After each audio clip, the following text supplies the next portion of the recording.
안녕하세요. 저는 도시설계 이론과 실습, 살기 좋은 도시와 한국도시 사례 연구를 중심으로 도제 배움을 진행한 10학년 손지우입니다.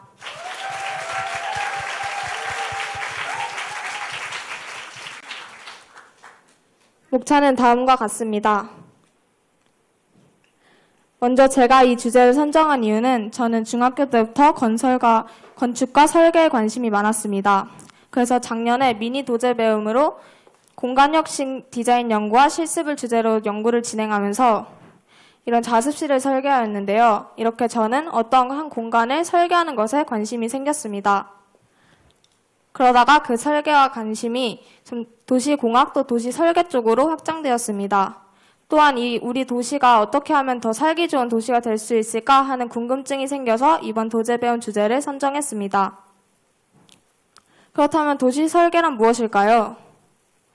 도시설계란 도시의 환경과 도시 공간, 시가지 등을 계획하여 설계하는 것입니다. 하지만 도시설계는 국내적으로 매우 다양할 뿐만 아니라 여러 분야에서 사람들이 공동으로 협업하는 분야라서 기준에 따라서 그 정의가 다를 수 있습니다. 다음은 여러 기관에서 도시의 설계를 정의한 것입니다. 이렇게 한눈에 봐도 알 수 있듯이 도시 설계는 그 기관이나 기준에 따라서 정의가 다름을 알 수 있습니다. 다음은 도시 설계의 핵심 원칙입니다. 총 7가지 핵심 원칙이 있는데요. 이 중에서 저의 발표에 주로 나오는 핵심 원칙 3가지를 말씀드리도록 하겠습니다. 우선 첫 번째 핵심 원칙은 사람을 위한 장소 원칙입니다. 이 원칙은 사람들이 도시에서 더욱 다양하게 즐기고 쾌적한 삶을 살아야 한다는 원칙입니다. 그 원칙을 잘 적용시킨 사례로 캐나다의 그랜빌 아일랜드가 있는데요. 이곳은 원래 캐나다의 공장지대였다가 사람을 위한 장소로 재설계한 곳입니다. 현재 이곳에는 사람을 위한 문화시설이 잘 조성되어 있는 곳입니다. 두 번째 핵심 원칙으로는 자연환경과의 조화 원칙이 있는데요. 자연환경과의 조화 원칙이 있습니다. 이 원칙은 말 그대로 인공환경과 자연이 조화를 이루어야 한다는 원칙입니다. 이 원칙을 잘 적용시킨 사례로는 캐나다의 밴쿠버가 있는데요. 밴쿠버는 도시 설계를 할 때 도시 면적의 30% 이상을 의무적으로 녹지로 보존하고 있는 도시입니다. 마지막으로는 복합 용도와 형태 다양화 회식 원칙이 있습니다. 이 원칙은 도시의 이용자들에게 도시 설계에 대한 의견을 묻고 그 의견을 수용할 수 있어야 한다는 원칙입니다. 이 원칙의 사례로는 제가 곧 설명할 프랑스의 베르시라는 도시가 있습니다.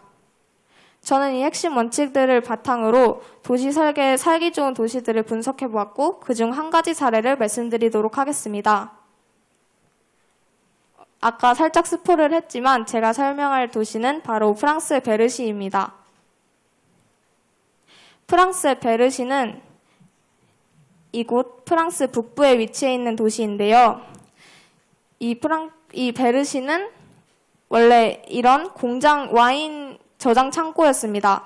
그래서 되게 와인 중심지로 활기를 띠는 곳이었는데요. 그러다가 2차 세계대전 이후에 이곳에 있던 포도주 창고가 외곽으로 옮겨지게 되면서 원래 포도주 창고가 있던 베르시는 점점 낙후가 되고 빈곤한 동네가 되기 시작합니다. 그러다가 1987년 재개발 계획을 시작하는데요.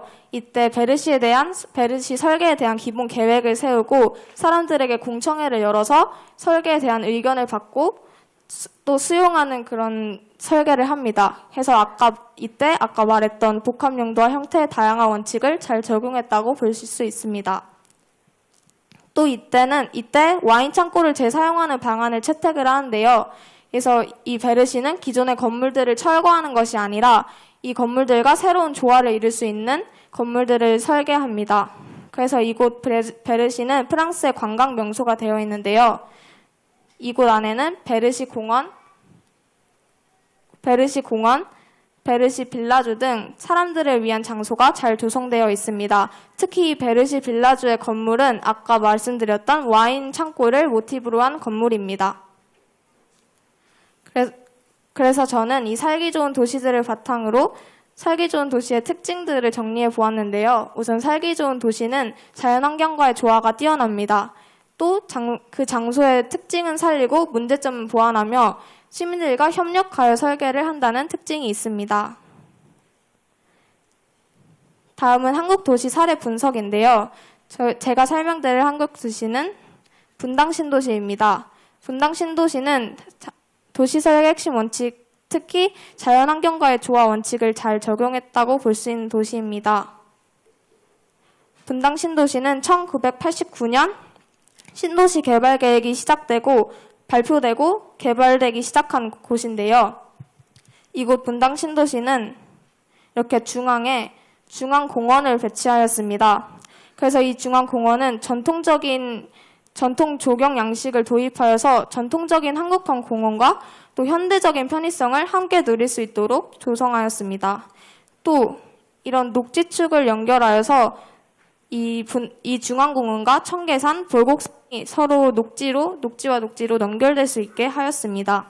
그래서 분당 신도시는 자연환경과의 조화가 뛰어나다는 그런 고려한 도시입니다. 그래서 저는 실습을 진행했는데요. 우선 저는 한다리 마을 도시 설계에 관한 설문조사를 진행했습니다. 여기서 제가 한다리 마을을 선정한 이유는 저는 한다리 마을에서 10년 넘게 생활을 하면서 한다리 마을이 가진 장점도 잘 알고 부족한 점도 잘 압니다. 그래서 한다리 마을이 가진 장점은 살리고 문제점을 보완하는 그런 설계를 해보고 싶었기 때문입니다. 그래서 저만큼이나 한다리 마을에 대해 잘 알고 있는 세음학교 학생 및 교사들에게 설문조사를 진행했는데요. 이분들께 먼저 현재 한다리 마을을 다시 설계한다고 했을 때 도시 설계 핵심 원칙 중 가장 적용되어야 할 것 무슨 항목이 가장 적용되어야 할 것 같나요? 라는 질문을 했습니다. 이것이 결과인데요. 가장 많이 나온 의견으로는 사람을 위한 장소 원칙이었습니다. 그리고 두 번째로는 연결성 강화하기 원칙, 세 번째로는 자연환경과의 조화 원칙이었습니다. 그리고 두 번째 질문, 현재 한다리 마을의 공간적인 측면에서 좋은 점과 불편한 점은 무엇인가요? 라는 질문을 했는데요. 좋은 점으로는 아차산이나 저수지 등 자연환경이 있다는 점과 건물이 빽빽하거나 높지 않은 것, 또 조용하거나 한적한 것 등의 의견이 있었고요. 불편한 점으로는 편의시설이 없는 점과 또 공장이나 오래된 시설이 많은 것, 또 도로가 좁은 것 등의 의견이 있었습니다. 그래서 저는 이 설문조사를 바탕으로 직접 한다리 마을을 설계해 제안해보는 실습을 진행했습니다. 설계 프로그램으로는 룩스 AI라는 프로그램을 이용했는데요. 제가 도제배운 연구를 진행하면서 시립대 도시설계과 수업을 참관했었는데 그 수업에서 사용하던 프로그램을 저도 사용해 보았습니다. 이 프로그램은 이렇게 왼쪽에 제가 직접 찍은 사진을 넣고 또 제가 설계하고 싶은 부분을 이렇게 보라색으로 칠한 다음에 하단에 명령어로 어떻게 설계해줘 라고 문장을 입력해서 설계하였습니다. 근데 쉽게 진행되지는 않았는데요. AI가 잘 입력되지 않아서 영어로도 해보고 한국어로도 해보고 되게 많은 시도를 해봤고요. 또 제가 원하는 설계가 안 나와서 이렇게 설계를 실패하는 경우가 대다수였습니다. 특히 이 마지막 설계 실패 사진을 보시면은 제가 원래 나무를 차 옆쪽에다가 많이 심어줘라고 했는데 차 위에다가 나무를 심어줘가지고 참 많이 당황했던 적이 한두 번이 아니었습니다. 하지만 이렇게 수많은 설계를 한 결과 저는 총 5개의 실습을 완성했습니다. 저는 실습을 할 때 도시 설계 핵심 원칙과 또 설문조사 결과를 바탕으로 설계를 했고요. 또 이 설문조사 아까 그 한다리 마을 설계 시 고려해야 할 핵심 원칙 중 1위였던 사람을 위한 장소 원칙을 3가지 장소에 적용시켜 보았습니다. 우선 첫 번째입니다. 첫 번째는 저수지 산책로를 설계했는데요. 우선 원래는 이렇게 보시다시피 옆에 풀과 잡초가 정리가 안 돼 있었고 쾌적한 산책 환경은 아니었습니다. 그래서 저는 이렇게 설계해 보았는데요. 풀과 잡초를 정리하여 잔디를 깔고 그 위에 벤치를 설치하고 나무를 심어서 좀 더 쾌적한 산책 환경을 만들었습니다. 두 번째로는 운동장 옆 풀숲을 설계했는데요. 이곳에서 저희 반 친구들과 저번에 쓰레기를 주웠었는데 모두가 2손 가득 쓰레기 봉투를 들 정도로 아주 쓰레기가 많고 지저분했습니다. 그래서 이 문제점을 해결하고자 이렇게 설계했습니다. 저는 이곳도 마찬가지로 사람을 위한 장소를 만들기 위해서 잔디를 깔고 벤치를 놓아서 좀 더 사람들이 이곳에서 어울리고 즐겁게 생활할 수 있도록 만들었습니다. 세 번째로는 공장이 있는 공간을 설계했는데요. 저는 개인적으로 이 공장이 한다리마을에서 가장 주변 환경과의 조화를 깨트린다고 생각했습니다. 그리고 또 설문조사 결과에서 편의시설이 없다는 점과 공장이나 오래된 시설이 많다는 점이 가장 불편한 점으로 많이 나온 의견이었기 때문에 이 두 가지를 한 번에 해결하고자 저는 공장을 편의시설로 바꿔보았습니다. 이게 설계에 실습한 사진인데요. 물론 공장주들께 설계 편의시설로 바꾼다고 허락을 받진 않았지만 그냥 제가 제안하는 것이기 때문에 그냥 제 생각대로 설계해 보았습니다. 그래서 좀 더 편의시설을 통해서 사람들을 위한 공간으로 잘 조성될 수 있기를 바랬습니다. 또 다음으로는 아까 설문조사 결과 3위였던 자연환경과의 조화 원칙을 적용한 두 가지 장소를 설계해 보았는데요. 우선 첫 번째는 자전거 도로 옆 공원을 설계했습니다. 원래는 이렇게 보시다시피 자전거 도로 옆에 초록 철장이 있고 그 뒤에 공장이 쭉 있었는데요. 그래서 되게 자연환경, 특히 아차산과의 조화를 깨트린다고 생각했습니다. 그래서 이것을 이렇게 설계했는데요. 우선 저는 철장과 공장들을 없애고 그 자리에 공원들을 넓게 만들어서 좀 더 자연환경, 특히 아차산과의 조화를 이루도록 설계했습니다. 마지막으로는 저수지를 설계했는데요. 이곳은 저희 학교 학생들이 아침에 종종 산책을 하는 공간이기도 한데 저는 이곳을 갈 때마다 좀 더 바로 뒤에 있는 아차산과 조화를 이루었으면 좋겠다고 생각했습니다. 그래서 저는 이렇게 설계를 해서 바로 뒤에 있는 아차산과 좀 더 자연 환경적으로 조화를 이루도록 설계했습니다. 그래서 저는 제가 설계한 것을 바탕으로 전문가 멘토님께 피드백을 받았는데요. 제가 피드백을 받은 것 중 적용할 수 있는 두 가지 장소에 대해서 더 설계를 해보았습니다. 우선 첫 번째는 자전거 도로 옆 공원인데요. 원래는 제가 이게 자연환경과의 조화만 너무 신경 쓰다 보니까 좀 사람을 위한 장소가 되기 위해서 자전거 도로 옆에 보행자 도로도 더 추가하셨으면 좋겠다고 하셔서 이렇게 보행자 도로를 더 추가를 했고요. 두 번째로는 운동장 옆 풀숲인데요. 이곳의 벤치 주변에 좀 더 여름철에 그늘을 피할 수 있는 것들이 더 많으면 좋겠다고 하셔서 이렇게 나무들을 더 추가했습니다. 그래서 저는 이렇게 총 5개의 실습 설계안을 완성했습니다. 저는 이번 실습을 진행하면서 체험학교 학생들과 교사들과는 소통을 했지만 정작 한다리마을 주민들과는 소통을 못한 점이 아쉬움으로 남았습니다. 그래서 다음에 또 기회가 생긴다면 한다리마을 주민들과 소통을 하고 설계를 해보고 싶습니다. 마지막으로 결론 및 소감입니다. 저는 도시 설계의 핵심은 사람을 위한 장소 만들기라고 생각합니다. 한다리마을 설계라고 죄송합니다.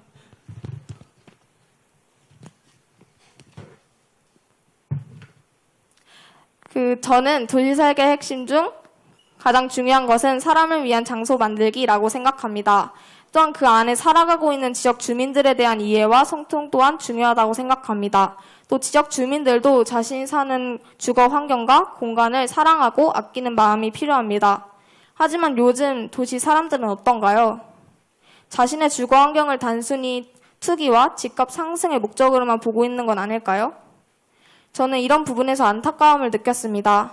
설계자와 주거자 모두 자신의 사는 곳과 도시를 진정으로 사랑하며 구성원 모두가 지속 가능하고 행복한 도시를 만들기 위해 노력을 할 때 우리가 꿈꾸는 행복한 도시를 만들 수 있다고 생각합니다.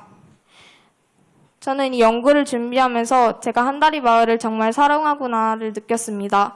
또 한다리마을 설계 설문조사를 진행해 보니 저희 세음학교 학생과 교사들도 저와 같은 마음을 가졌다는 사실을 알고 놀랍고 반가웠습니다.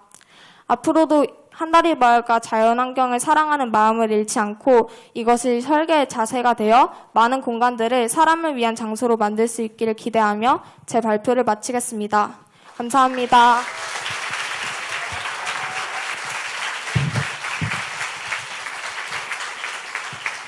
네, 정말 고상하고 아름다운 그리고 매콤한 메시지를 전해주었는데요. 이제 전문가분들의 이야기를 들어보도록 하겠습니다. 제가 아까 전문가 멘토분과 짝꿍을 밝힌다고 했는데요. 바로 서울시립대 스마트시티학과의 홍진영 교수님이 손지우 학생의 전문가 멘토셨습니다. 교수님께서는 특별히 학기 말 대학생들의 프로젝트 수업에 지우를 초대해 주셔서 고1 학생이 대학생들의 수업을 청강하기도 했었는데요. 지우가 이 자리에 서게 되는 거를 누구보다 기뻐하셨을 것 같아요. 그래서 홍진영 교수님의 이야기를 잠깐 한번 먼저 들어보도록 하겠습니다. 부탁드립니다. 예. 우선 이렇게 먼저 초대해 주셔서 너무 감사하고요. 저 처음이라서 저도 이렇게 좀 낯설고 그랬었는데 너무 좋은 기회이고 너무 항상 이게 더 발전했으면 좋겠다는 그런 생각이 드는 그런 행사인 것 같습니다. 사실 지우 학생 너무 칭찬해주고 싶은 게 처음 이거 한다고 했을 때 이걸 어떻게 하려고 하지? 그런 생각이 있었거든요. 도시계획 설계라는 게 워낙 큰 파트고 대학교 4학년 또 대학원 뭐 2년에서 5년 정도 배워서 하는 것들인데 하고 싶다고 해서 사실은 툭툭 좀 던져줬습니다. 뭐 이런 거 해도 좋겠네? 아까 그 실습하는 것도 이거 요새 나왔어? 한번 해볼래? 라고 해서 저는 사실 기대는 안 했거든요. 그것까지 할 줄을. 근데 그 정도도 혼자 찾아서 했다는 거, 그리고 논문도 던져주면 그냥 읽어와서 그것도 이해하고 이런 모습들이 너무나도 사실 너무 감사했고 또 자랑스럽고 이것들을 계속 이어갔으면 좋겠다는 생각이 많이 들었습니다. 사실은 지우 학생이 발표한 게 되게 많은 내용을 포함하고 있거든요. 지금 발표에 다 담지가 못했는데 사람이 살기 좋은 도시를 만들기 위해서 어떤 요소들이 필요한가, 정말 이 논문처럼 문제의식서부터 해가지고 기존에 있었던 도시들을 바라보고 거기서 그 요소들을 뽑아내고 또 설문조사도 하고 그거에 따라서 설계까지 했다는 건 하나의 큰 프로젝트를 완성한 건데 너무 잘했다는 칭찬을 먼저 하고 싶고요. 저는 지우 학생이 여기서 그치지 않고 아까 말씀한 것처럼 이제 도시를 계획한다는 거는 그 마이크로한 레벨도 있지만 매크로하게 그 지역이 그 주변과 어떠한 관계를 갖고 있고 여기 아이덴티티가 뭐고 이것들을 좀 이렇게 강화시키기 위해서 어떤 요소들이 있는지, 아까 뭐 공장들 밀었잖아요. 예, 저도 그 필요하다 생각을 해요. 근데 이게 중요한 게 이거를 알려면 경제를 알아야 되고요, 법을 알아야 되고요. 그게 사실은 계획이 제대로 되어 있지 않기 때문에 이렇게 우후죽순적으로 모여 있는 거거든요. 그걸 하기 위한 도시 계획적인 측면들의 법칙들이 있고 뭐 단지 계획이나 아니면 지구 단위 계획 같은 법적인 툴들이 있거든요. 그런 것들을 알고서 우리가 해야 되는 것들은 이것들을 어떻게 필요한 적재적소에 놓고 그 나머지 공간들을 효율적으로 사람들을 위해서 사용하는지, 그러면 무엇이 필요한지 이런 것들을 하는 게 도시 계획가들, 설계가들의 역할이라고 생각을 합니다. 그래서 좀 더 하시고 다음번에는 좀 이걸 좀 더 발전시키셔서 꿈을 키셨으면 좋겠고, 뭐 개인적으로는 나중에 뭐 학교나 아니면 컨퍼런스에서 같은 학자로서 만났으면 좋겠습니다. 감사합니다. 최고의 칭찬을 해주셨고요. 앞으로도 지우가 연장해서 한다면 도와주실 거죠, 교수님? 네, 이제 계약서를 쓰고 가셔야 될 것 같습니다. 네, 이 시간에는 전문가 패널이신 송인수 대표님께서도 코멘트와 질문을 통해서 지우 학생의 또 발표를 격려해 주시는 시간 갖도록 하겠습니다. 네, 여기서 하면 되죠. 네. 감사합니다. 제가 이런 연구물 발표에 대해서 코멘트하는 것은 저희 단체의 연구원들이 국회에서 그리고 또는 유관기관이나 정부를 상대로 해서 대안을 발표하거나 또 문제점을 발표할 때 그 사전에 저희 사무실에서 점검하고 또 비판하고 또 개선점을 가져와서 다시 2차로 점검하고 이런 그 사이클을 저희 기관 내에서만 좀 해봤지, 이렇게 고등학교 1학년 학생의 그 발표에 대해서 제가 이렇게 코멘트를 좀 한다고 생각을 못했습니다. 네, 그래서 오늘 제가 좀 습관적으로 이게 그 우리 직원들 대상으로 발표에 대해서 비평하듯이 이렇게 할까봐 좀 조심스럽기도 하고 감안을 좀 해주시면 좋겠고요. 그런데 제가 오늘 사실은 뭐 이게 PPT가 아니고 저는 그 문서를 통해서 어제 진짜 눈알이 빠지듯이 이 내용들을 읽었습니다. 그런데 제가 읽고 나서의 그 감정은 좀 흥분이라고 할까요? 좀 이게 전율이 이게 돋았습니다. 왜냐하면 고등학교 1학년 학생이 쓸 수 있는 논문이라고 저는 기대를 좀 해본 것이 없고 그런 기대를 가지고 제가 이 논문을 읽은 것이 아니고 뭐 어떤 내용이 있을까 하는 그런 좀 뭐 어떤 수준이겠지 고등학교 학생이 이야기한다면 그런데 그게 아니라는 것을 알고 굉장히 좀 놀랐고 이 굉장히 그 연구물이 일관성이 있다. 그러니까 뭐 그 PPT에는 안 나왔지만 자신은 도시개혁과 도시설계라는 영역이 있는데 도시계획보다는 도시설계에 관심이 있다. 도시설계는 그럼 정의가 무엇이냐? 그리고 그 정의를 뒷받침하기 위한 또 그 핵심 원칙이 한 7가지가 좀 있는데 이것이다. 그리고 그것을 위한 설계 과정은 이렇고 좋은 사례로 국내에 몇 가지가 있고 나도 우리 지역을 도시설계를 해보겠다. 이렇게 정리를 좀 해서 중간에 불필요한 장치가 하나도 없었어요. 하나도 없고 끝까지 그 일관된 개념을 끝까지 밀고 가잖아요. 그러니까 이 한 달에 이 마을에게까지 앞단에서 도시 설계에서 지켜야 될 그 원칙을 끝까지 밀고 가서 적용을 해내고야만은 그 일관성이 매우 중요하거든요. 매우 중요한데 그 부분들이 아주 너무 인상적이었고요. 두 번째는 자기 문제의식과 주제의식이 뚜렷했다. 그러니까 교수님이 이렇게 한번 해봐라 저렇게 해봐라라고 하면서 자기 문제의식을 맡기거나 의뢰하는 것이 아니라 내 문제의식은 내가 지키고 그것을 펼치는 데서 도움받는 분과의 대화를 하는 그런 그 자세를 좀 이렇게 견지하고 있는 것이 좀 놀라웠다. 그것의 증거로 뭐냐면 아마 멘토 되는 교수님께서 좀 이렇게 어드바이스를 하나 한 것 같습니다. 연모 저수지에 대해서 코멘트를 좀 한 것이 있는데 그 아이들이 뛰어놀 수 있는 그런 이제 수용할 수 있는 공간으로 좀 만들면 좋겠다라고 했는데 그건 우리 저수지의 상황상 안 맞다 해가지고 본인이 드랍을 시키더라고요. 제가 좀 그걸 좀 보고 그게 또 타당해요. 어떻게 연못에서 수영합니까?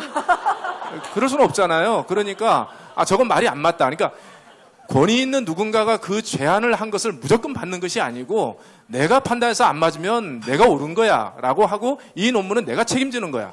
이렇게 생각하는 그 중심이라는 것이 매우 중요하다라고 좀 생각했는데 그런 부분이 도처에서 나왔습니다. 도처에서 나왔고 그래서 하여튼 너무 매우 의미 있다. 그렇게 생각하고요. 그러다 보니까 이제 자기가 쓴 만든 결과에 대한 애착이 있으니까 지주들과의 지주들을 내가 못 만났다. 좀 만나야겠다. 공장 주인도 좀 만나고 싶다. 뭐 이런 그 생각들도 좀 이렇게 생각이 발전되잖아요. 남의 것을 그냥 이렇게 받아들이면 그 생각까지 확장이 안 됩니다. 이제 그런 마음이 좀 있는 것이고 저는 한 가지 좀 이렇게 여쭙고 싶습니다. 이 논문을 다 완성하고 나서 남는 감정이 뭡니까? 제가 이 연구를 마치고 나서 좀 더 이 도시가 현재는 되게 상업적으로 많이 발달돼 있고 또 앞으로 미래에도 되게 뭐 AI나 그런 기술들이 많이 발달하고 또 도시도 그거에 맞춰서 나아가잖아요.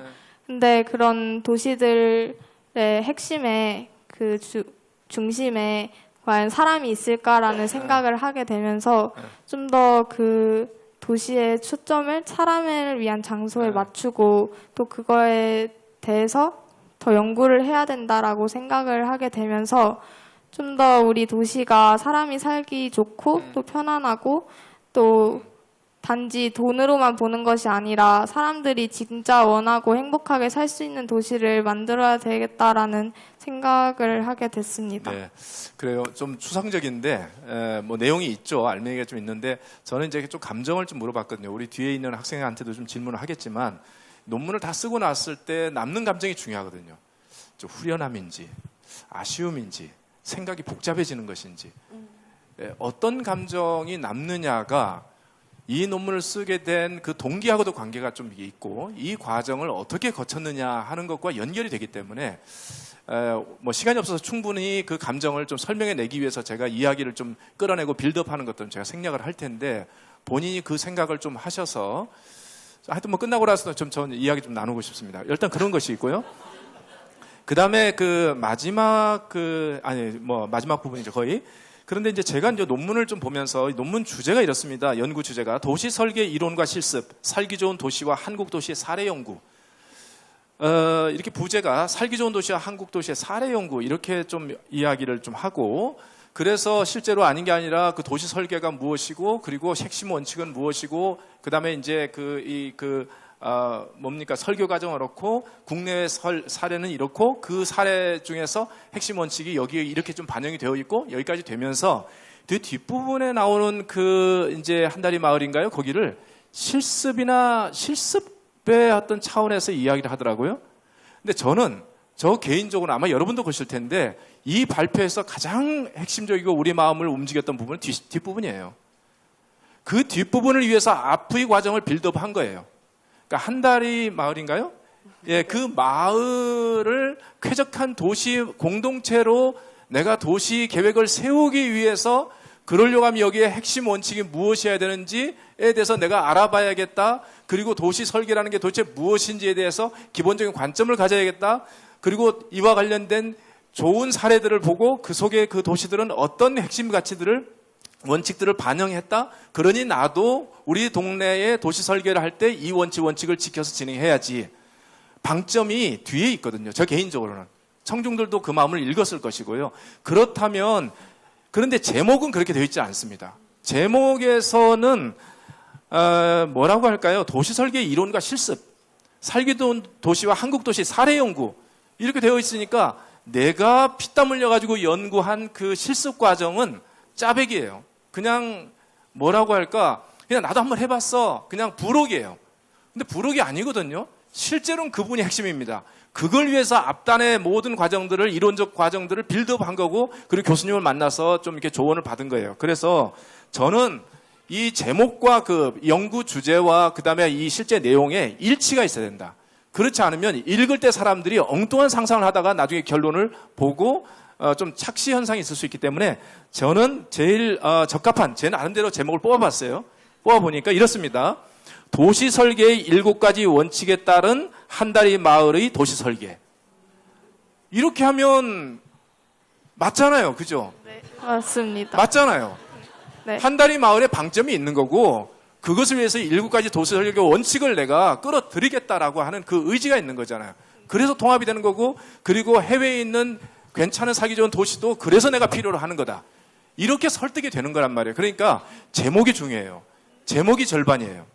모든 내용들 다 끝나고 나서 사람들한테 세일즈 할 때도 이 마지막 그 전체 카피를 어떻게 하느냐가 반이에요. 그런 얘기고, 사소한 거 하나는 뭐냐면, 아까 이제 이건 마지막입니다. 아까 이 정리를 좀 하실 때 이 이제 7가지 원칙 중에서 그 한다리 마을에 몇 가지를 좀 이렇게 적용하면서 자연과의 어떤 그 연계성인가요? 뭐 그 부분들을 좀 강조했고, 그래서 이제 저수지 얘기 좀 했지 않습니까? 그런데 제가 좀 못내 아쉬운 것은 그 자연과 인공 구조물의 어떤 조화잖아요. 조화인데, 사진 뭐 보여줄 수 없죠? 네. 네네. 딱 하나만, 뒤에. 그래서 아까 실제 설계하신 거 있잖아요. 설계하신 거. 쭉 설계하신 거 보면, 글쎄 뭐, 저의 편견일 수 있습니다. 다음 넘어가시고. 스톱. 예, 여기입니다. 이걸 보고 제가 좀, 굉장히 세련된다. 오른쪽 거 정말 좋다. 여기서 살고 싶다. 가고 싶다. 라고 하는 생각은 들지만, 저의 개인적인 아쉬움은 뭐냐면, 저수지가 축소됐어요. 그러니까 이 자연의 그 어떤 풍성함은 그대로 유지하면서 인공이 들어가야 되는데, 자연이 왜소해졌어요. 그래서, 그거 좀 아쉽다. 뭐, 요 한 가지 정도, 이상으로, 제 코멘트를 마치도록 하겠습니다. 네, 역시 매콤한 또 코멘트를 해주셨는데요. 지우가 이걸 하면서 선생님 제가 하고 싶은 말이 있어요? 디펜스 하고 싶어요? 혹시? 말씀하세요. 얼마든지. 저수지 사이즈의 축소에 대한 설명을 해주세요. 설명해 주세요. 아니, 네. 그게 사실은 아까 프로그램을 사용했을 때 잘 입력이 안 됐다고 했잖아요. 네. 근데 이거를 제가 원래 이 딱 설계 사진을 봤을 때, 아, 너무 저수지가 조금 망쳐지는 거 아닌가라는 생각을 네. 하긴 했는데, 더 나은 설계가 나오지 않아가지고, 그나마 제일 자연 환경과 조화를 이룰 수 있다고 생각한 사진을 네, 설명드렸습니다. 그런 문제의식을 갖고 계셨으니까 다행이고요. 저는 이제 마지막으로 한마디 말씀드리면 이분이 이건 이제 덕담입니다. 근데 사실 발표를 잘 하시잖아요. 저는 사실은 여기 보면 나중에 여러분들 모르시지만 그 이제 멘토 만나서 나중에 교수님 만나서 그 학생들, 대학생들 발표하는 것을 도시 설계 발표하는 내용들을 참관을 했어요. 근데 이분이 뭐라고 이제 이 학생이 설명했냐면 대학생들 발표를 들으면서 조금 놀랐던 부분들은 학생들이 생각했던 것보다도 발표를 못한다는 점이었다. 다들 대본을 보고 읽고 마이크에 목소리가 안 들리게 말하는 모습을 보면서 대학생이라고 다 발표를 잘하는 것은 아니구나 하는 것을 알게 되었다. 이 이야기를 감히 할 수 있는 용기가 실력에 의해서 뒷받침되는 것이었구나 하는 것을 알게 됐습니다. 예, 이상입니다. 수고 많이 하셨습니다. 네. 학술제 처음을 활기차게 열어줬어요. 지우가 많이 긴장했었는데, 그쵸? 훨씬 보고서가 더 좋고요. 훨씬 더 잘했습니다. 근데 오늘도 너무 잘했습니다. 이제 편하게 가서 발표 들으세요. 수고하셨습니다. 감사합니다.